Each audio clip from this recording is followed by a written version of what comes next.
My name is Grace. I am 23 years old, and I live in a quiet cottage near the ocean. I looked across the heavy wooden table at the two people who gave me life, and then threw me away. My mother smoothed her silk scarf, and my father checked his expensive watch. They were smiling at me. It wasn't a kind smile. It was the smile you give a child who doesn't understand how the real world works. To them, I was still the fragile girl they kicked out on her 18th birthday with nothing but a suitcase and a lot of fear. They thought I was sitting here because I was desperate. They thought I was weak. Today was the final reading regarding my grandfather's estate. The number was staggering, $3.8 billion. I could see the greed in their eyes. They were already spending the money in their heads. They assumed they would be the ones to manage it.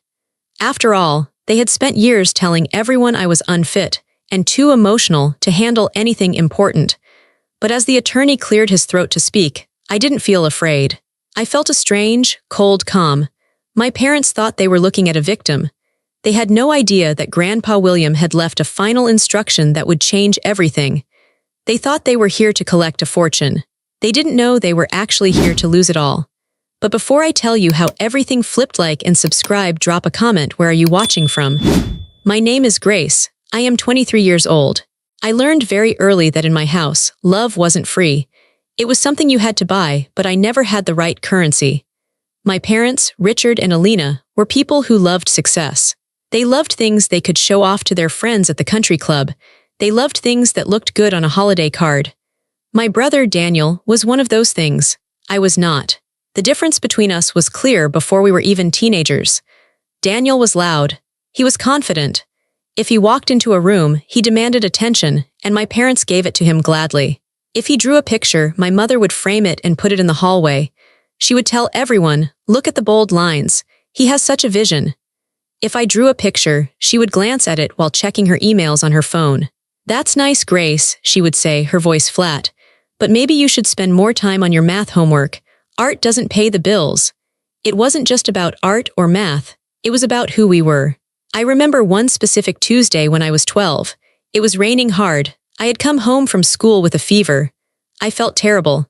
My head was pounding and I was shivering. I walked into the kitchen looking for my mother.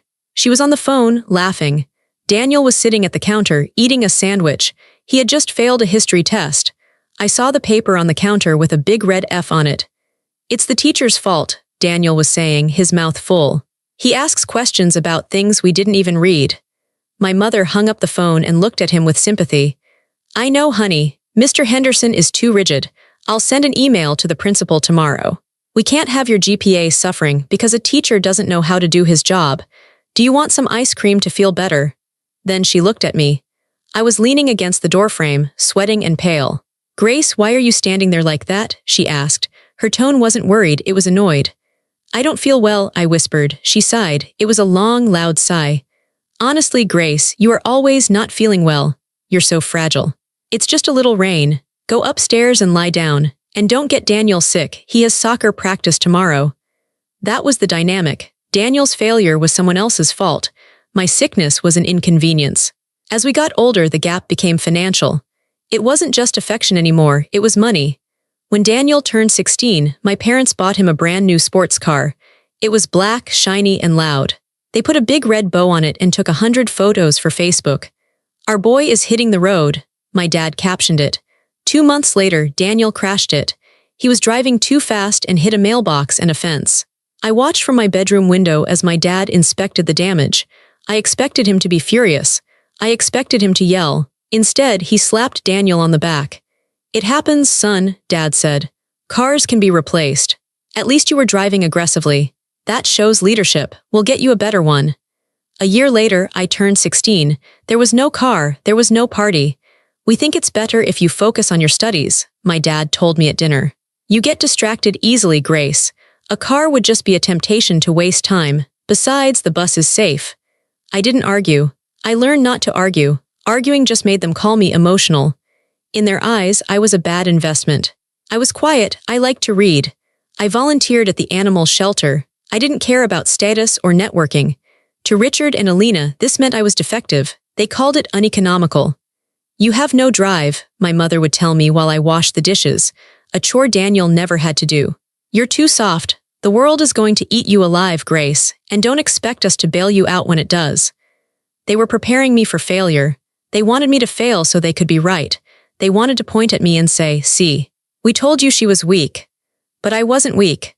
I was just invisible, and being invisible gave me a lot of time to watch and a lot of time to hurt. The morning of my 18th birthday was a Tuesday.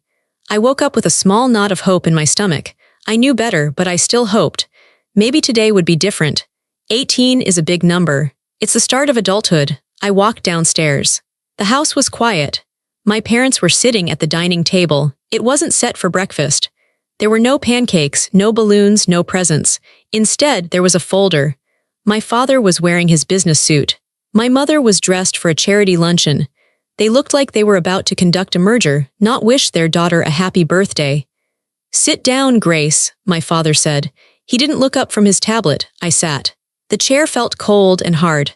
"Happy birthday," my mother said, but she said it the way you say good morning to a stranger in an elevator. Polite but empty. "Thank you," I said. My father pushed the folder toward me. "You're 18 now. According to the law, you are an adult." "Yes," I said. "We have raised you," he continued. "We have provided food, shelter, and clothing. We have done our job. But as we have told you many times, we don't believe in supporting adults who don't show promise." I froze. "What do you mean?" "We mean that as of today, our financial obligation to you ends," my mother said. She took a sip of her coffee. "We're cutting you off, Grace." I looked from one to the other. I tried to laugh, thinking it was a joke. "Okay, but I'm still in high school. I have 3 months until graduation." "That's your problem to solve," Dad said. "We are done funding your lack of ambition. We've seen your grades. They're fine, but they aren't stellar. You don't have a business plan. You don't have a vision. We aren't going to pour money into a sinking ship." "Where am I supposed to go?" I asked. My voice started to shake. "You're smart enough to figure it out," Mom said. "Or maybe you aren't. This is your test. Sink or swim." "But what about Daniel?" I asked. I couldn't help it. "Daniel is 20. He's in college. You pay for his apartment. You pay for his tuition. You give him an allowance." My father slammed his hand on the table. The sound echoed in the big, empty room. "Do not compare yourself to your brother," he shouted. "Daniel is building a future. Daniel is making connections. He is an investment. You are just existing." "We've packed a bag for you," my mother added calmly. She pointed to the hallway. There was one suitcase standing by the door. It was my old suitcase, the one with the broken zipper. "You have an hour to collect anything else you need," she said. "We're changing the locks at noon." I stared at them. They weren't angry. They weren't sad. They were indifferent. To them, this was just a business decision. They were cutting overhead costs. I didn't scream. I didn't cry. I think I was in shock. I went upstairs to my room. I packed my clothes. I packed my books. I took the photo of my grandmother, my mom's mom, who had died years ago. I left everything else. When I walked out the front door, neither of them came to say goodbye. I heard the TV turn on in the den. They were already moving on with their day. I had $75 in my pocket from babysitting. I had nowhere to go. I called my friend Sarah. I was crying so hard I could barely speak. Sarah's mom let me sleep on their couch. I stayed there for 3 weeks. I got a job at a diner washing dishes. Then I got a second job cleaning offices at night. I finished high school while working 40 hours a week. I was tired all the time. My hands were chapped from the dishwater. My back ached from scrubbing floors. Meanwhile, I saw photos on Instagram. Daniel was on spring break in Cabo. My parents had paid for the trip. He was holding a drink, laughing, surrounded by friends. I was eating instant noodles and sleeping on a couch, wondering why my own parents hated me so much. For 6 months, I didn't speak to anyone in my family. I was too ashamed and too busy trying to survive. I was renting a tiny room in a basement apartment. It smelled like mold and the heater didn't work well, but it was mine. Then my phone rang. It was a number I didn't recognize. "Hello," I answered, wiping a table at the diner. "Grace." The voice was deep and gravelly. It was my grandfather William, my father's father. I hadn't seen Grandpa William in years. My parents rarely visited him. They said he was difficult and old-fashioned. They only went to see him on holidays, and only because he was rich. They wanted to stay in his will. "Hi, Grandpa," I said. I felt a lump in my throat. "Where are you?" he asked. "I went to your parents' house. They said you moved out. They said you wanted to explore the world. But they wouldn't give me your number. I had to hire a private investigator to find you." I almost dropped the phone. You hired an investigator. I knew they were lying, he said. Richard is a bad liar. He sweats when he lies. Grace, meet me for dinner tonight. I'm sending a car. I tried to say no. I was wearing my work uniform. I smelled like grease. But he insisted. That night I sat across from him at a quiet steakhouse. I felt out of place. But Grandpa William didn't care. He looked at me with sharp blue eyes. He looked old, much older than I remembered. His hands shook a little when he held his water glass. Tell me the truth, he said. Why are you living in a basement? So I told him. I told him about the birthday, the suitcase, the business verdict. I told him about the 3 jobs. I told him how they compared me to Daniel. I expected him to tell me I should apologize to my parents. I expected him to say, well, they just want you to be tough. Instead, he reached across the table and took my hand. His skin was dry and paper-thin. They are fools, he said softly. I looked up, surprised. Richard has always been a fool, Grandpa said. He thinks money is character. He thinks noise is strength. He doesn't see you, Grace. I'm not like them, Grandpa, I said. I'm not good at business. I'm not aggressive. Good, he said firmly. Aggression is cheap. True strength is quiet. You have survived, haven't you? You didn't crumble. You are working. You are paying your own way. Do you know how much respect I have for that? He squeezed my hand. Daniel asks me for money once a week, Grandpa said. He comes to my house, drinks my scotch, and asks for a loan for some new idea that will fail in a month. You never asked for a dime. I wanted to, I admitted. I was scared. But you didn't. You figured it out. From that night on, Grandpa William became my secret. We met once a week. I would go to his large, quiet estate on Sundays. We didn't talk about money. We talked about books. We talked about history. We sat in his garden and watched the birds. He was the first person to ask me what I thought about things. What is your opinion on this article, Grace? He would ask. I don't know, Grandpa. Dad always said my opinions were emotional. Your dad is an idiot, he would snap. Tell me what you feel. Feelings are information. Use them. He made me feel smart. He made me feel seen. He saw my sensitivity not as a weakness, but as a superpower. You notice things, he told me once. You notice when I'm tired before I say it. You notice when the gardener is having a bad day. That is perception, Grace. That is valuable. Business isn't just about numbers. It's about people. If you understand people, you understand everything. He offered to pay for my college. I refused. I told him I wanted to do it myself. He smiled then, a real, proud smile. Stubborn, he said, just like me. He never told my parents we were meeting. Let them think what they want, he said. They are too busy looking in the mirror to notice what's happening in the real world. For 4 years, he was my anchor. He was the only family I had. The call came at 3 a.m. It was Grandpa's nurse. Grace, she said, her voice gentle. It's time, you should come. I drove my beat-up Honda to his estate. I ran up the stairs to his bedroom. He was breathing shallowly. He looked very small in the big bed. I sat beside him and held his hand. I'm here, Grandpa, I whispered. He opened his eyes. They were cloudy, but he knew me.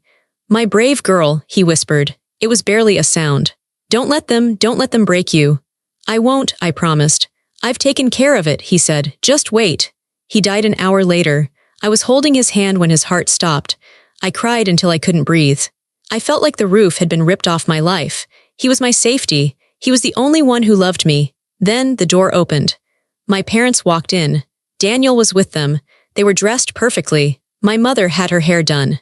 My father was wearing a dark suit. They didn't look like people who had rushed over in the middle of the night. They looked like they were arriving for a photo op. Oh, Grace, my mother said. She walked over and tried to hug me. I stiffened. Her perfume was overwhelming. It smelled expensive and cold. We got the call, my father said. He looked at the body of his father. He didn't shed a tear. He looked relieved. Well, he had a long life. It was his time. Daniel was looking around the room. He was looking at the paintings on the walls. He was looking at the antique clock. He was calculating. Did he say anything? Daniel asked me. Before he passed. He said goodbye, I said coldly. Right, Daniel said. Sad day, very sad. The next few days were a blur of fake emotions. The funeral was a spectacle. My parents rented the biggest cathedral in the city. They invited senators, CEOs, and celebrities. They stood at the front, accepting condolences, dabbing at dry eyes with handkerchiefs. We are devastated, I heard my father tell a business partner. My father was my hero. I will do my best to honor his legacy. I stood in the back. I wore a simple black dress. No one spoke to me. My parents didn't introduce me to anyone. To the guests, I was probably just an assistant or a distant cousin. But then something shifted. After the funeral, my parents came up to me. "Grace, honey," my mother said. She put her hand on my arm. She had never touched me so gently in my life. "You must be tired. Why don't you come stay at the main house tonight? We have plenty of room. We can be a family again." I looked at her. I knew exactly what this was. They knew the will reading was tomorrow. They knew Grandpa was worth billions. They didn't know what was in the will, but they wanted to make sure I was close. They wanted to make sure I was managed. If Grandpa left me anything, even a small amount, they wanted to be the ones to control it. They were grooming me. They thought I was still the desperate 18-year-old they threw out. They thought a little bit of fake kindness would make me fall to my knees in gratitude. "I'm fine at my apartment," I said. "Nonsense," my father said, smiling a smile that didn't reach his eyes. "We insist. Family should be together at a time like this. Besides, we have the reading tomorrow. We can all go together in the limo." "We're going to be so rich," Daniel whispered to me, grinning. "I mean, we're going to have so much responsibility. You'll see, Grace. Mom and Dad will take care of you now. You won't have to work those dirty jobs anymore." He said it like he was doing me a favor, like he was offering a stray dog a bone. I looked at them, the three of them, a united front of greed. "Okay," I lied. "I'll come for dinner." I wanted to see it. I wanted to see their faces when they thought they had won. And I wanted to be there when they lost. The attorney's office smelled like old paper and expensive leather. It was a large room in a high-rise building downtown, overlooking the city.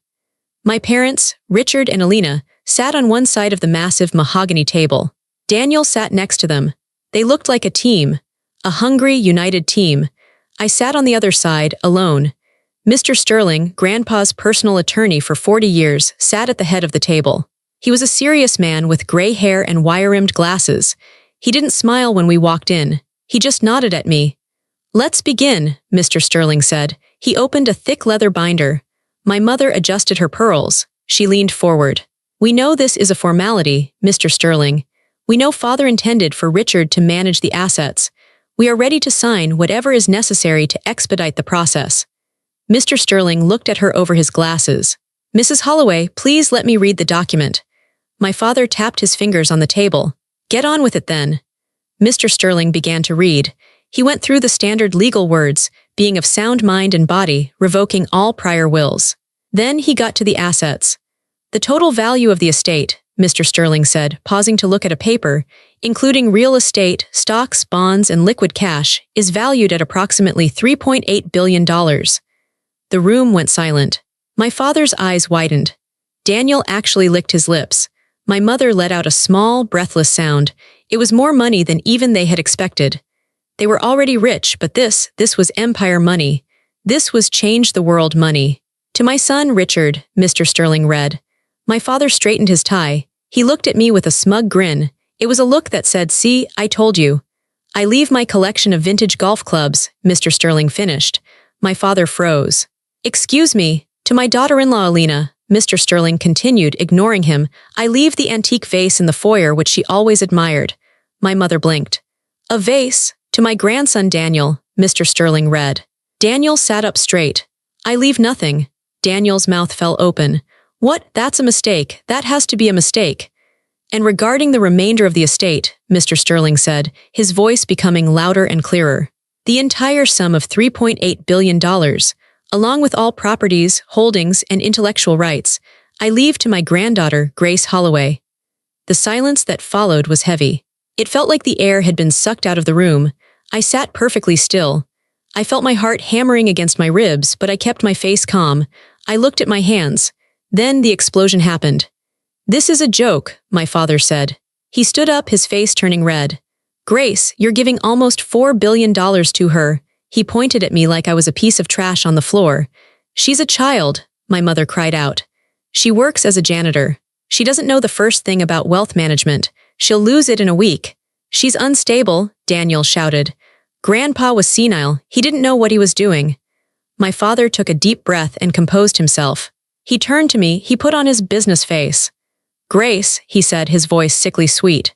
"Grace, listen to me. Obviously, Grandpa wasn't thinking clearly at the end, but this is fine.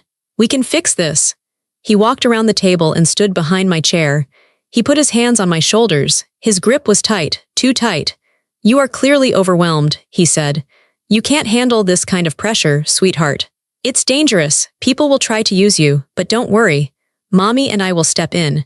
We will manage the trust for you. We'll give you a very generous allowance. You can quit your little jobs. You can travel. We'll take the burden off your shoulders. My mother nodded eagerly. Yes, Grace, we'll handle the heavy lifting. You just sign the power of attorney over to your father. It's for your own good. They were doing it again. They were treating me like I was stupid. They thought I would be so grateful for their attention that I would hand over $4 billion just to make them smile.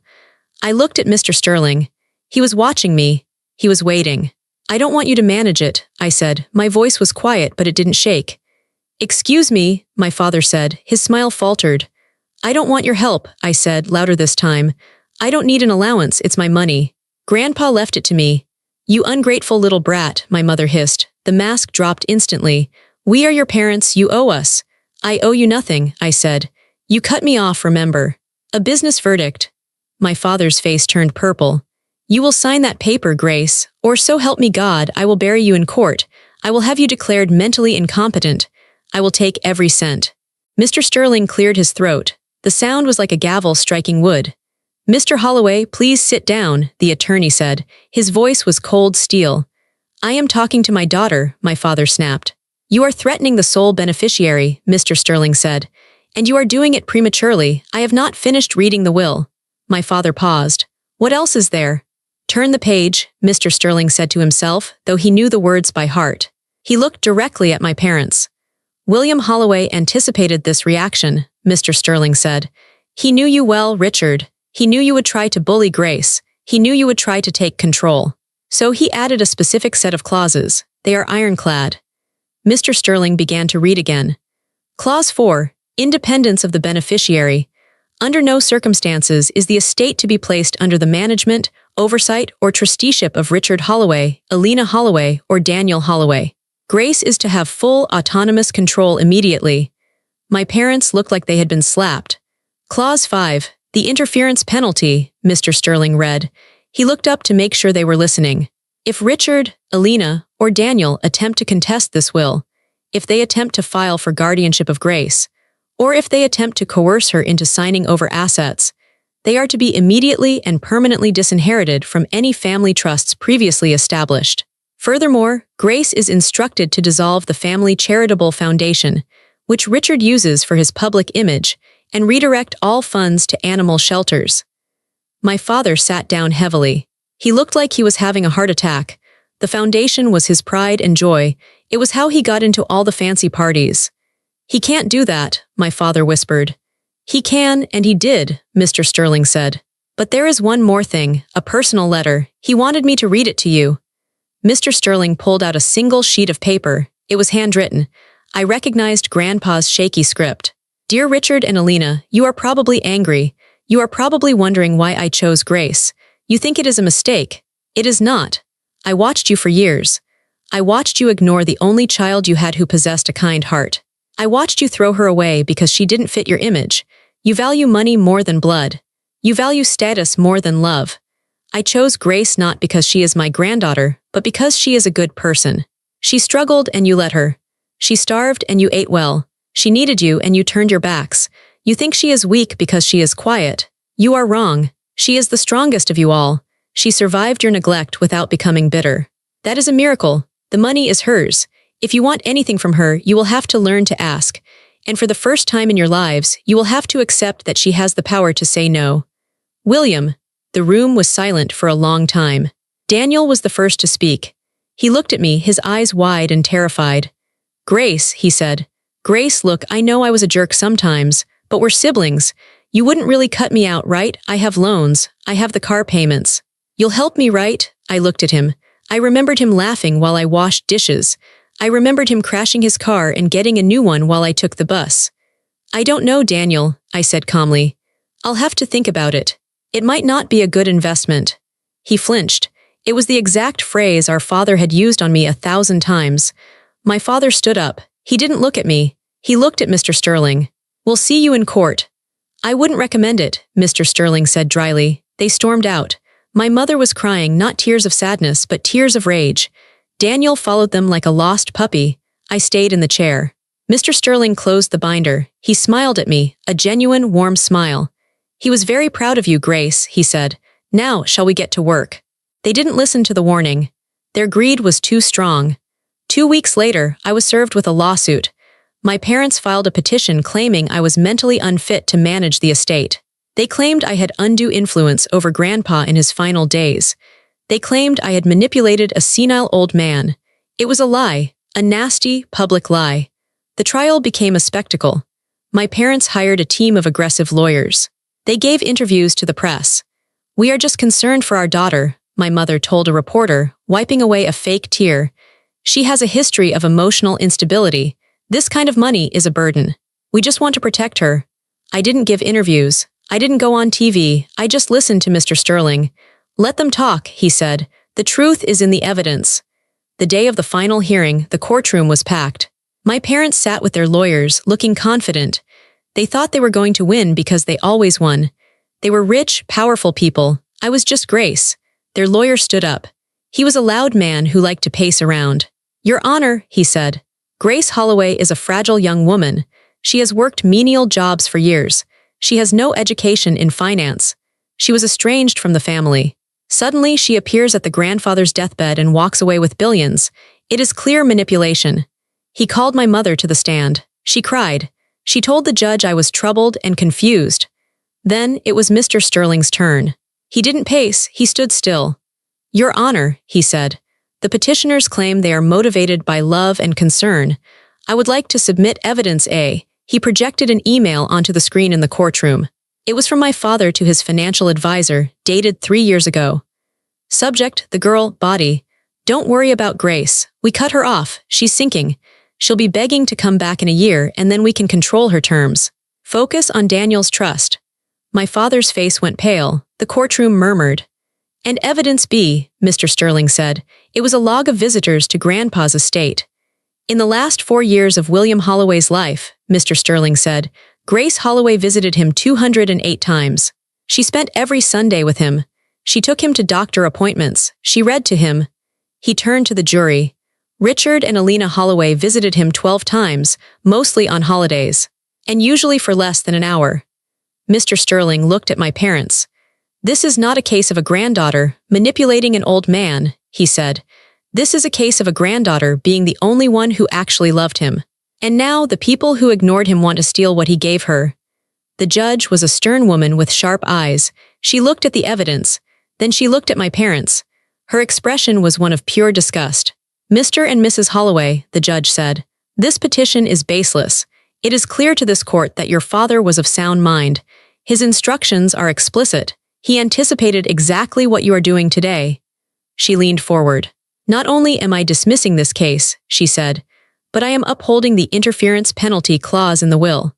By filing this frivolous lawsuit, you have triggered your own disinheritance from the family trusts. You have effectively sued yourselves out of your own safety net." My mother gasped. My father looked like he had been punched in the stomach.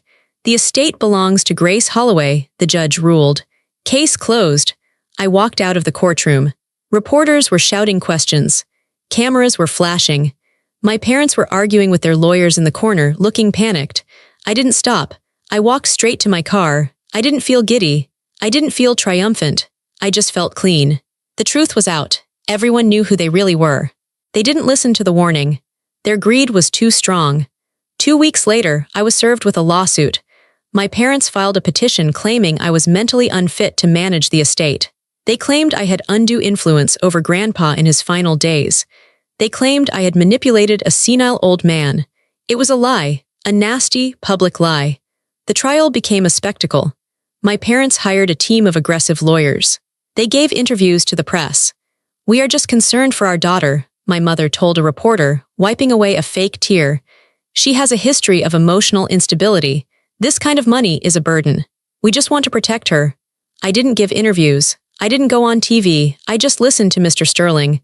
"Let them talk," he said. "The truth is in the evidence." The day of the final hearing, the courtroom was packed. My parents sat with their lawyers, looking confident. They thought they were going to win because they always won. They were rich, powerful people. I was just Grace. Their lawyer stood up. He was a loud man who liked to pace around. "Your Honor," he said, "Grace Holloway is a fragile young woman. She has worked menial jobs for years. She has no education in finance. She was estranged from the family. Suddenly, she appears at the grandfather's deathbed and walks away with billions. It is clear manipulation." He called my mother to the stand. She cried. She told the judge I was troubled and confused. Then it was Mr. Sterling's turn. He didn't pace, he stood still. "Your Honor," he said, "the petitioners claim they are motivated by love and concern. I would like to submit evidence A." He projected an email onto the screen in the courtroom. It was from my father to his financial advisor, dated 3 years ago. Subject, the girl, body. "Don't worry about Grace. We cut her off. She's sinking. She'll be begging to come back in a year and then we can control her terms. Focus on Daniel's trust." My father's face went pale. The courtroom murmured. "And evidence B," Mr. Sterling said. It was a log of visitors to Grandpa's estate. "In the last 4 years of William Holloway's life," Mr. Sterling said, "Grace Holloway visited him 208 times. She spent every Sunday with him. She took him to doctor appointments. She read to him." He turned to the jury. "Richard and Alina Holloway visited him 12 times, mostly on holidays, and usually for less than an hour." Mr. Sterling looked at my parents. "This is not a case of a granddaughter manipulating an old man," he said. "This is a case of a granddaughter being the only one who actually loved him. And now the people who ignored him want to steal what he gave her." The judge was a stern woman with sharp eyes. She looked at the evidence. Then she looked at my parents. Her expression was one of pure disgust. "Mr. and Mrs. Holloway," the judge said, "this petition is baseless. It is clear to this court that your father was of sound mind. His instructions are explicit. He anticipated exactly what you are doing today." She leaned forward. "Not only am I dismissing this case," she said, "but I am upholding the interference penalty clause in the will. By filing this frivolous lawsuit, you have triggered your own disinheritance from the family trusts. You have effectively sued yourselves out of your own safety net." My mother gasped. My father looked like he had been punched in the stomach. "The estate belongs to Grace Holloway," the judge ruled. "Case closed." I walked out of the courtroom. Reporters were shouting questions. Cameras were flashing. My parents were arguing with their lawyers in the corner, looking panicked. I didn't stop. I walked straight to my car. I didn't feel giddy. I didn't feel triumphant. I just felt clean. The truth was out. Everyone knew who they really were. 6 months later, I found myself driving through my old neighborhood. I didn't plan to go there.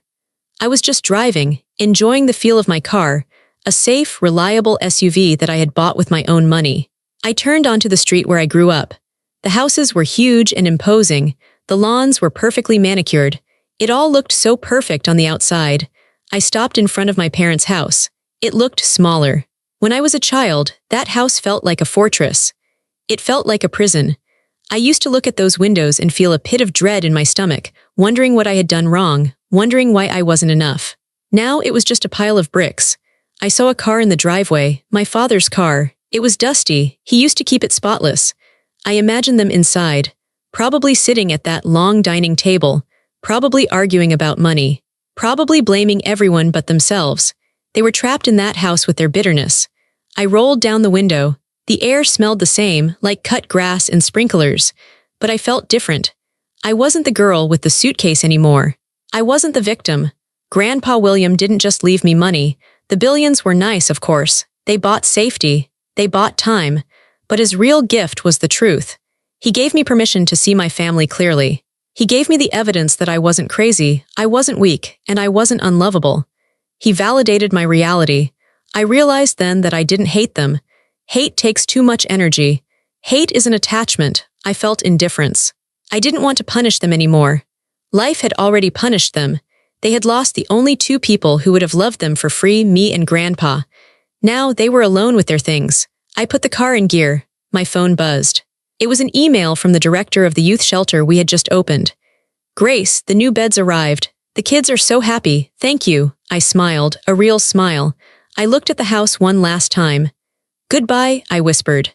I didn't say it with anger. I said it with relief. I drove away, watching the house shrink in my rearview mirror until it was just a speck, and then it was gone. The road ahead was wide open. The sun was setting, painting the sky in colors of purple and gold. I turned on the radio and sang along to a song I liked. I was free. I finally understood what Grandpa meant. The best revenge isn't destroying your enemies. It's living a life so full, so happy, and so complete that they simply cease to matter. I didn't take anything from them. I just stopped letting them take from me. And for the first time in my life, I chose peace on my own terms.